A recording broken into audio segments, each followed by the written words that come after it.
going on, guys? So today we're going to be doing a little maintenance on our Toyota Highlander. This is 2021 Toyota Highlander, fourth generation if I'm not mistaken, and this one is equipped with V6 engine 3.5. so this is a slightly earlier version because starting 2024 if I'm not mistaken they switched to turbocharged. And anyhow, for engineer filter, this time I'm gonna go with K&N. This is reusable washable filter. It is a bit pricey, but I already have something like this on my Tacoma, and I really like it. So I'm gonna go and do the same thing with the Highlander, and we're gonna come over here and undo these clips here. One, and here's another one. There you go.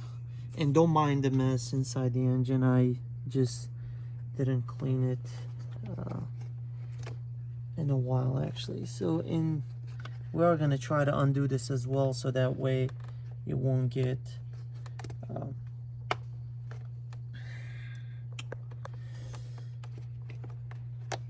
there you go. This is the sensor. Just don't want to trip it or do anything with it, so I don't want it to put a stress on the cable. And then when you lift it, so let me show you. So let me get the camera that way. So when you're lifting this portion, the top portion, you got those tabs right there that go inside those loops. So come over here, Josh. I'm actually having my wife hold the camera for me so she can show it to you guys.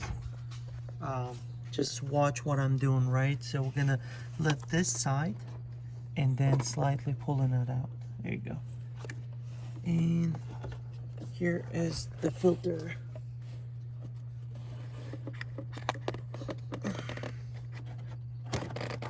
It's a little tight area. So this is the filter. It's not that dirty, surprisingly. I mean, I did change it. I think it was about a year ago. It's still relatively in good condition, but I'm still gonna replace it. And inside that I guess like a bucket if you will, or whatever this piece is, the bottom portion, if you see any dirt or sand, I would recommend actually wiping those out. So that's what I'm gonna do next. So I'm just gonna put this back in here slowly and get a wet rag and then just kind of wipe it off. But here is the filter, which I replaced.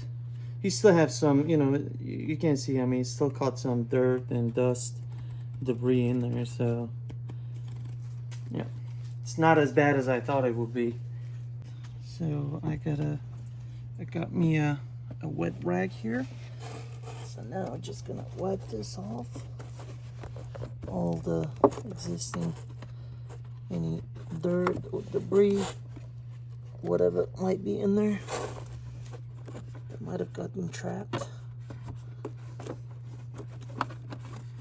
Let's see. Yeah, slightly dirty, but not bad. All right, now we're gonna open up this K&N filter. A link to this will be in the description section below of the video. Alright, so there's nothing in there. Oh, so there's promotional pamphlet in there along with the sticker, which is nice. I'll put that on top of that later on the top cover. So here's the filter itself. Open this up.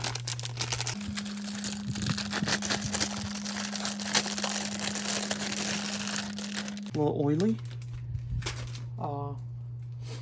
Just want to compare it and show it to you guys, right? So here's the not so much of original. I mean, this was actually replacement filter too, which I bought about a year, maybe a year and a half ago. And here's the K&N filter, just for comparison. And this is gonna be the top, and this is the bottom portion. It only really goes one way, so you can't really mess it up.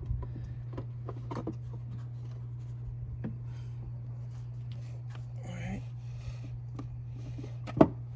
There you go. Just make sure that it's sitting properly. Yep. Now, just gonna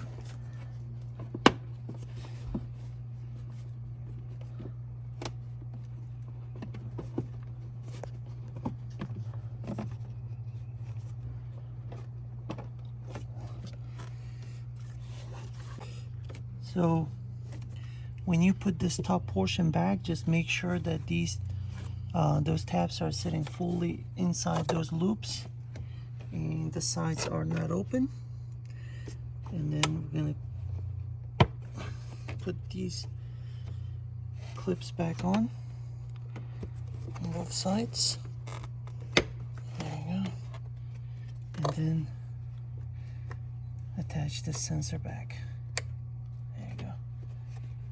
So this is it. Just make sure, just check around, make sure the sides are sitting properly and there's no gap in between the top portion and the bottom portion. But yeah, this is it. Easy peasy as for the filter goes. Thanks for watching. Take care. Bye.